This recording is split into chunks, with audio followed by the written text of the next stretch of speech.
महाराज और महारानी का बड़ी मनौतियों के बाद एक राजकुंवर हुआ। राजकुंवर 11 वर्ष के होते ही महाराज की मृत्यु हो गई और कुंवर को राजगद्दी पर बैठाया गया। कुछ समय के बाद उनका विवाह हो गया, पर शादी के 5 साल बीत जाने पर भी राजकुंवर के कोई संतान नहीं हुई। महारानी ने कहा कि आप दूसरा विवाह कर लीजिए, पर वो तैयार नहीं हुए। जब रानी ने राजकुंवर के हाथ जोड़कर कहा, संतान सुख के लिए आप दूसरा विवाह कर लें, इससे मुझे कोई परेशानी नहीं होगी, मैं तो तुम दोनों की सेवा करके अपना जीवन काट लूंगी।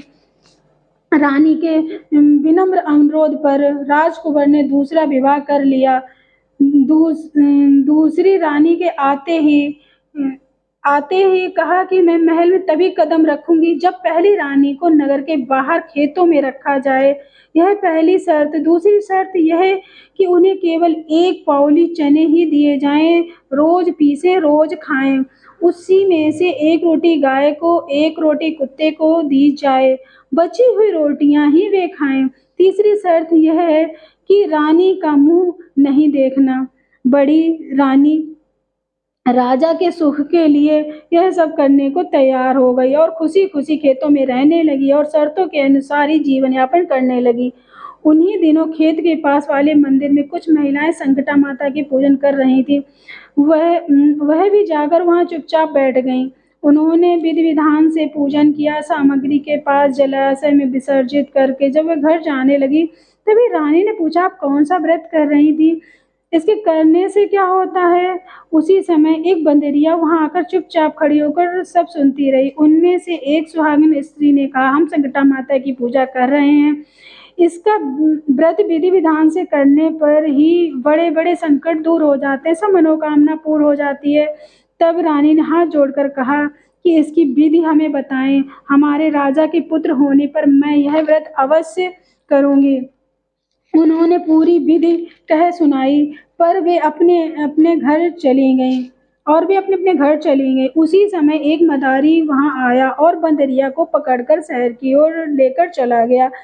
यहाँ राजा को रहते रहते 11 वर्ष हो गए, पर दूसरी रानी से भी कोई संतान नहीं हुई। इसीलिए राजा साहब बड़ी रानी के पास पहुंचकर बोले, हमारी माँ चल बसी है, इतने बरस हो गए हैं, हमारी कोई संतान नहीं हुई है और तुम यहाँ पर कितने कष्ट उठा रही हो। इस पर बड़ी रानी ने कहा, आप घबराएं नहीं, 12 वर्ष पूरे होते ही पुत्र होगा। 12 वर्ष तक रानी ने कुछ न खाया न पिया, केवल माता रानी का ध्यान करती रही।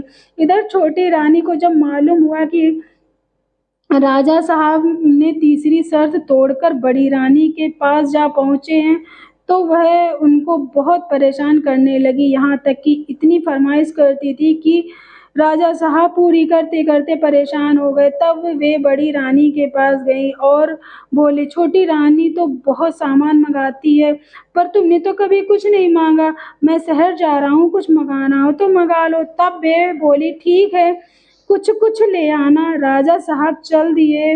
रास्ते भर सोचते रहे, बड़ी रानी ने तो कहा है कुछ कुछ ले आना, पर मैं क्या ले आऊं। इसी उधेड़-बुन में जब बाजार से गुजर रहे थे तो देखा एक बुढ़िया कुछ बंदरियों के साथ बैठी है। वे गए और बोले, हमारी रानी ने कुछ कुछ मंगाया है, तो मैं क्या ले जाऊं कि मेरी रानी प्रसन्न हो जाए। तब उन्होंने राजा साहब को एक बंदरिया की सांकड़ पकड़ा दी और बोली, यह कुछ कुछ है। राजा साहब ने बड़ी रानी को आवाज दी कि वे संकटा माता का स्मरण कर रही थी, इसीलिए कुछ देर से निकली। तब राजा ने बंदरिया वहां पर बांध दी और बोले, कुछ कुछ ले आया हूँ, और नगर की ओर चल दिए। महल में पहुंचते ही राजा साहब को खबर लगी कि छोटी रानी के पुत्र हुआ है। राजा साहब बहुत प्रसन्न हो गए।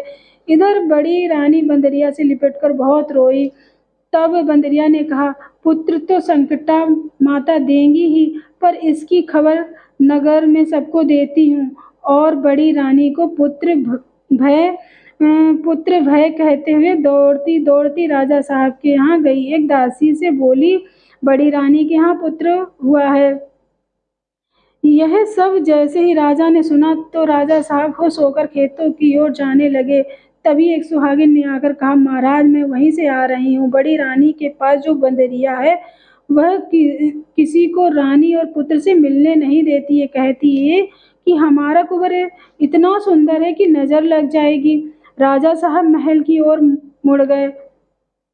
कुछ दिन बाद बंदरिया ने कहा, हमारे राजकुंवर का मुंडन है। इसी प्रकार कुछ कुछ समय के अंतराल पर वह एक एक संस्कार की खबर पूरे नगर में फैलाती रही और राजकुंवर को किसी से मिलने नहीं देती थी। उधर बड़ी रानी को भी झोपड़ी के बाहर आने नहीं देती थी। कोई भी चने देने आता तो दूर से ही ले लेती थी। इधर रानी इसी चिंता में थी कि यह खबर तो सबको दे दी, अब क्या करूं, हे संकटा माता हमारी लाज रखना। इधर छोटी रानी के लड़के का ब्याह हो गया। तब कुछ दिनों के बाद बंदरिया ने अपने साथ की सभी बंदरियों को बुला लिया और नगर में कहना शुरू कर दिया कि हमारे कुंवर का ब्याह है। इसकी खबर पाकर सभी लोग आ गए, पर वे सब बंदरियां इस प्रकार खड़ी थी कि किसी को झोपड़ी में आने न देती थी। कहती, यहीं रुको, पालकी आ रही है, दूल्हा उसी में रहेगा, सब लोग बारात में चलना। बड़ी रानी बड़ी चिंता करने लगी कि अब क्या होगा। सब लोग मुझसे कहेंगे कि माता रानी की प्रेरणा से उन्होंने चने की दाल के बेसन का एक पुतला बनाकर पालकी में रख दिया। और सब बंदरियां इस प्रकार चलती कि कोई किसी के पास न जा सकता। ढोल बाजों के बीच बारात चल पड़ी। इधर रानी ने संकटा माता से प्रार्थना की, हे माता हमारी लाज रखो, हमें इन संकट से उबारो, हमारा जीवन ही या तो फिर हमारा जीवन ही समाप्त कर दो। यदि कोई पालकी देख लेगा तो क्या कहेगा। हे माता, अब आप ही हमारी प्राणधार हो। हे संकटा माता, मेरे संकट हरो, मुझे कुंवर दे दो, मैं आपकी सुहागले करूंगी। इधर बाराती नाचते झूमते जा रहे थे। इसी बीच उसी मंदिर में बंदरियों ने पालकी रुकवाई और पुतला उठाकर मंदिर में रखा और वे सब इस प्रकार खड़ी हो गई कि किसी को कुछ न दिखाई दिया। वे बंदरियां माता जी के पास आसपास नाच कर बोली, हे संकटा माता हमारी रानी का संकट दूर करो, हमें 12 वर्ष का कुंवर और घोड़ा दे दो और सुंदर सी दुल्हनिया यहाँ पर नगर बसाकर हमारे कुंवर का ब्याह करा दो, नहीं तो हम चीत फुदक डालेंगे, नहीं तो हम सब चीत फुदक डालेंगे। तभी एक बंदर ने आकर कहा, हम सब लोग पास के नगर में दुल्हन को लिए आपकी प्रतीक्षा कर रहे हैं। उसी समय माता जी ने 12 वर्ष का कुंवर और घोड़ा दे दिया। अब सभी बंदरियां नाचते कूदते उस नगर में गई और विधि विधान से विवाह संपन्न हुआ। उस नगर में बारातियों को भी खूब आवभगत की गई। सभी बाराती खुश हो गए।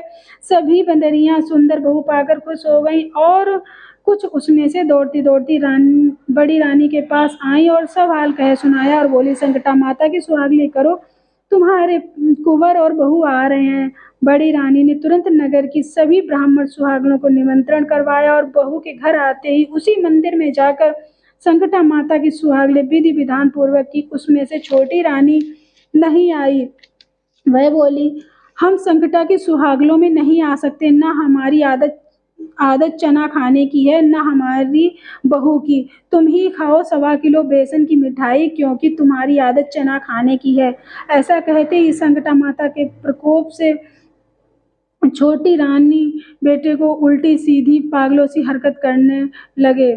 ऐसा कहते ही संकटा माता के प्रकोप से छोटी रानी की बहू बेटे दोनों ही उल्टी सीधी हरकत करने लगे। राजा साहब बड़ी रानी पुत्र और बहू को महल में ले गए। बड़ी रानी का पुत्र दोनों माताओं का आदर करता था। बड़ी रानी राजा को परेशान देखकर फिर से संकटा माता की प्रार्थना की, हे माता, मेरा सुख तो राजा की प्रसन्नता से है।